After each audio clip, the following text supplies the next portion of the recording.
త్రియేక దేవుని ఘననామానికే సమస్త మహిమ ఘనత ప్రభావాలను ఆరోపిస్తూ ఉన్నాను. దేవుణ్ణి స్తుతిస్తూ ఉన్నాను. ఈరోజు మన లేఖన భాగంగా ధ్యాన భాగంగా యెషయా గ్రంథం 42వ అధ్యాయం మొదటి వచనం. యెషయా గ్రంథం 42వ అధ్యాయం మొదటి వచనం. ఇదిగో నేను ఆదుకొను నా సేవకుడు, నేను ఏర్పరచుకొనినవాడు, నా ప్రాణమునకు ప్రియుడు, అతని యందు నా ఆత్మను ఉంచి ఉన్నాను, అతడు అన్ని జనులకు న్యాయము కనపరచును. ఇదే వాక్యాన్ని ఇంగ్లీష్లో చదువుతూ ఉన్నాను. The book of Isaiah chapter 42 verse 1. Behold, my servant whom I uphold, my elect one in whom my soul delights. I have put my spirit upon him. He will bring forth justice to the Gentiles. ఈ యొక్క లేఖన భాగం చదవబడిన ఈ యొక్క ప్రాముఖ్యంగా ఈ వచనం మనకు చాలా వరకు తెలుసు. ఈ వచనం ఎవరి గురించి ఈ అధ్యాయం రాయబడింది అని అంటే యేసయ్యను గురించి ఈ యొక్క అధ్యాయం రాయబడింది. యేసయ్య ఈ లోకంలో జీవించినప్పుడు ఆయన ఏ విధంగా జీవిస్తాడు, ఏ విధంగా దేవుడు ఆయనను తన ఆత్మ చేత నింపుతారు, ఆయన ఏ విధంగా వాడుకుంటారు, అలాగే ఇంకా కింద వచనాల్లో మనం చూస్తే ఆయన స్వభావం ఏ విధంగా ఉంటుంది, ఎదుటివారి పట్ల ఆయన యొక్క ప్రవర్తన ఎలా ఉంటుంది, ఏ విధంగా ఆయన అందరినీ అర్థం చేసుకుంటాడు, ఏ విధంగా ఎవరిని ఇబ్బంది పెట్టకుండా ఆయన ప్రవర్తన వలన ఆయన దేవునికి ఘనత తెచ్చేవాడుగా ఉంటాడు. ఇంకా మనం చూడొచ్చు యేసయ్య చేసిన అద్భుత క్రియలన్నిటి గురించి. ఆయన జన్మించక మునిపే, మానవ శరీరం దాల్చక మునిపే అనేక సంవత్సరాల క్రితం యెషయా ప్రవక్త ద్వారా దేవుడు ఈ లేఖనాలను బయలుపరిచినట్లు మనం చూస్తాం. అలాగే యేసయ్య కూడా తన జీవితంలో తన గురించి చెప్పబడిన ప్రతి ప్రవచనం నెరవేర్చబడినట్లు ఆయన ప్రతీదీ కూడా ఆయన లోబడుతూ దానికి అవకాశం ఇస్తూ ఉన్నట్లు మనకందరికీ తెలిసిన విషయమే. సువార్తల్లో మనం దాన్ని చూడగలం. ఈ ప్రత్యేక వచనానికి వస్తే, ఇదిగో నేను ఆదుకొను నా సేవకుడు, నేను ఏర్పరచుకొనినవాడు, నా ప్రాణమునకు ప్రియుడు. ఈ యొక్క లేఖనం మనం ఎక్కడ నెరవేర్చబడింది అని మనం ఆలోచన చేస్తే సువార్త పాఠ్యభాగాలలో ఎప్పుడైతే యేసయ్య ఆయన తన పరిచర్య నిమిత్తం 40 దినాలు 40 పగళ్ళు 40 రాత్రులు ఆయన ఉపవాసం ఉండి తను తాను సిద్ధపరచుకొని తన పరిచర్య నిమిత్తం ఆ తరువాత మరి బాప్తిస్మం ఇచ్చు యోహాను ద్వారా బాప్తిస్మం పొందుటకు తను వెళ్ళిన పరిస్థితి మనం చూస్తూ ఉంటాం. సువార్త పాఠ్యభాగాల్లో మత్తయి సువార్త 3వ అధ్యాయం 13వ వచనం నుంచి ఈ యొక్క సన్నివేశాన్ని మనం చూడవచ్చు. ప్రాముఖ్యంగా మత్తయి సువార్త 3వ అధ్యాయం 16వ వచనానికి వస్తే 16-17 కూడా, యేసు బాప్తిసం పొందిన వెంటనే నీళ్ళలో నుండి ఒడ్డునకు వచ్చెను. ఇదిగో ఆకాశం తెరవబడెను, దేవుని ఆత్మ పావురం వలె దిగి తన మీదకి వచ్చుట చూచెను. మరియు ఇదిగో ఈయనే నా ప్రియ కుమారుడు, ఈయన యందు నేను ఆనందించుచున్నానని ఒక శబ్దము ఆకాశము నుండి వచ్చెను.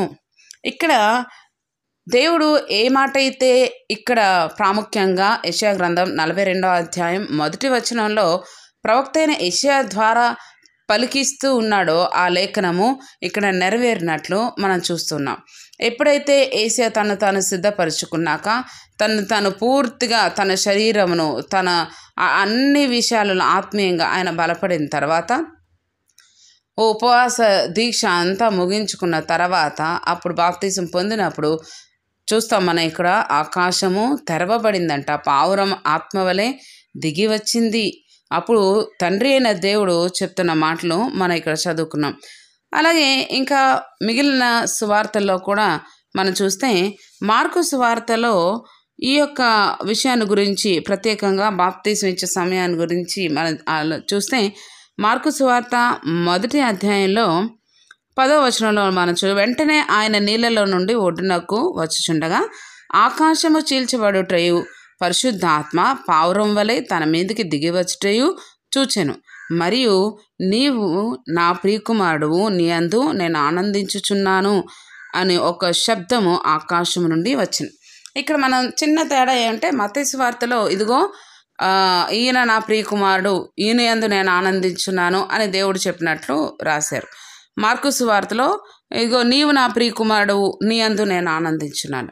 ఏదైనప్పటికీ కూడా ఇక్కడ మాటలు మారవచ్చు. ఏదైనప్పటికీ కూడా ప్రత్యేకంగా మనం గమనించాల్సింది ఏదైతే యెషయా ప్రవక్త ద్వారా దేవుడు ప్రవచించారో దానిని నెరవేర్చిన సన్నివేశాన్ని మనం చూస్తూ ఉన్నాం.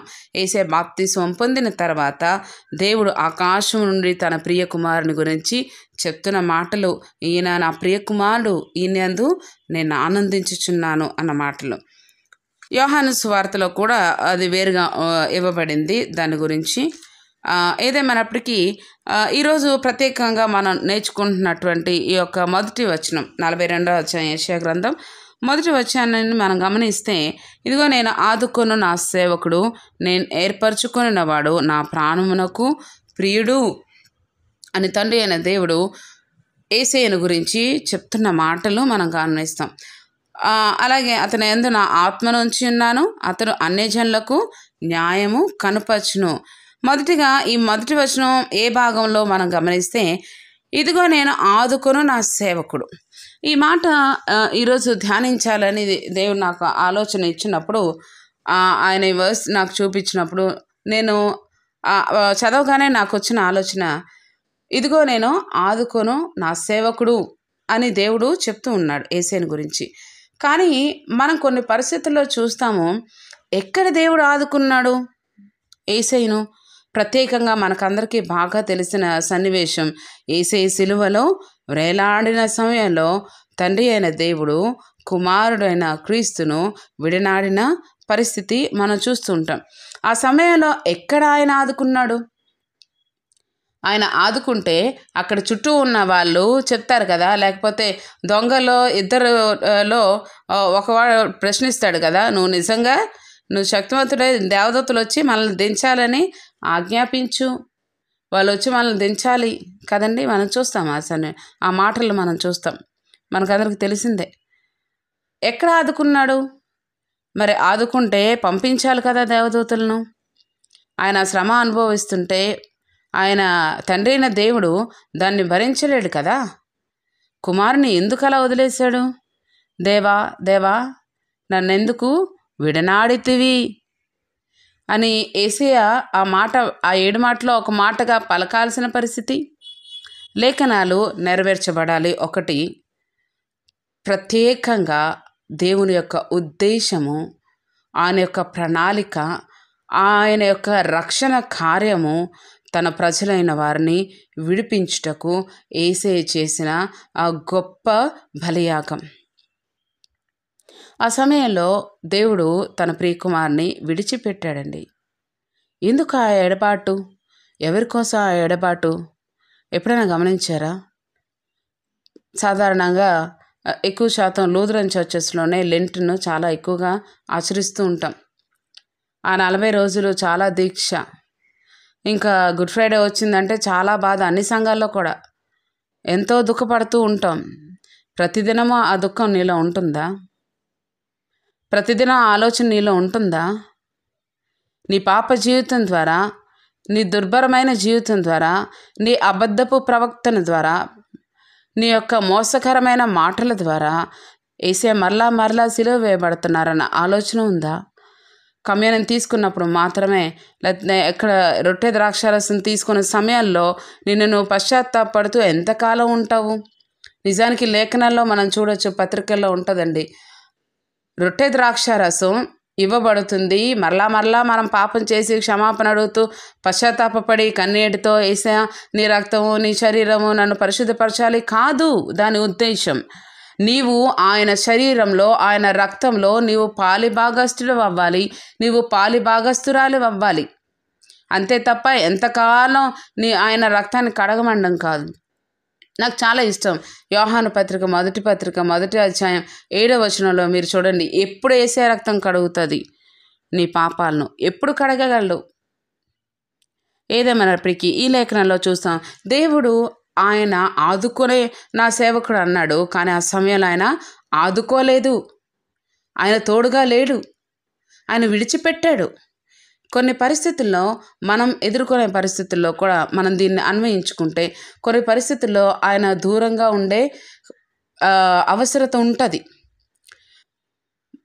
మనమే ఎదుర్కోవాల్సిన పరిస్థితులు వస్తాయి.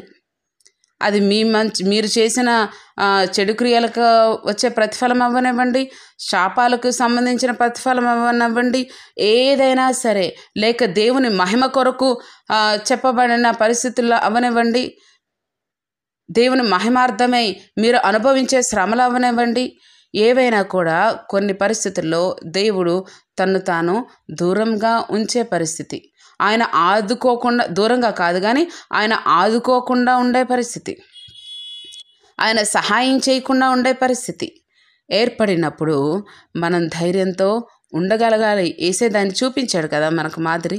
అనేక విషయాలు యేసే మన ముందు ఉంచిన మాదిరి అండి. ఆయన జీవితం, ఆయన ప్రవర్తన, ఆయన మాట తీరు, ఆయన ప్రేమించిన విధానం, ఆయన క్షమించిన విధానం, ఆయన గుణపరిచిన విధానం, ఆయన శ్రమ పెట్టబడిన విధానం, అయినా కూడా దీవించిన విధానం కదా. దేవుని మహింపరుస్తూ ఉన్నాను. ఈ లేఖన భాగాలను బట్టి దేవుడు మనతో మాట్లాడుతూ ఉన్నాడు. మీ పరిస్థితుల్లో ఒకవేళ దేవుడు ఇంటర్ఫియర్ అవ్వట్లేదు, ఆయన ఏం పట్టించుకోవట్లేదు అనుకుంటున్నారా?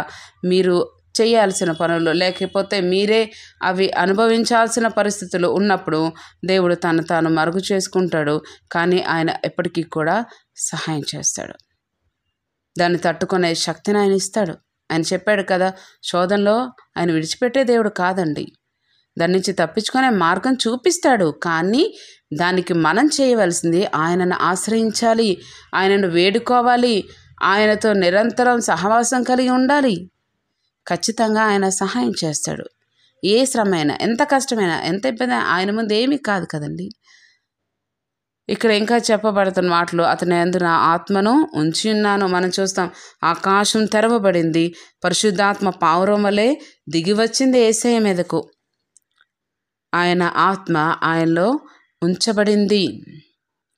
అతడు అన్ని జనులకు న్యాయము కనుపరచును. ఈ యొక్క వచనాన్ని రేపటి దిన ధ్యాన భాగంగా కొనసాగిద్దాం.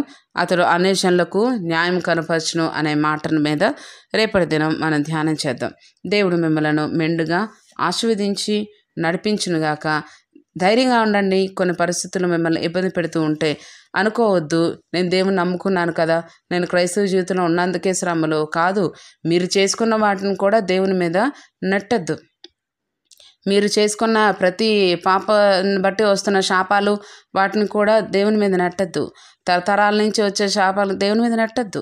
ఆత్మీయ జీవితంలో బలపడుతున్నప్పుడు శోధనలు ఎదుర్కొంటాం, కానీ వాటి నుంచి తప్పించుకునే మార్గం దేవుడు చూపిస్తాడు.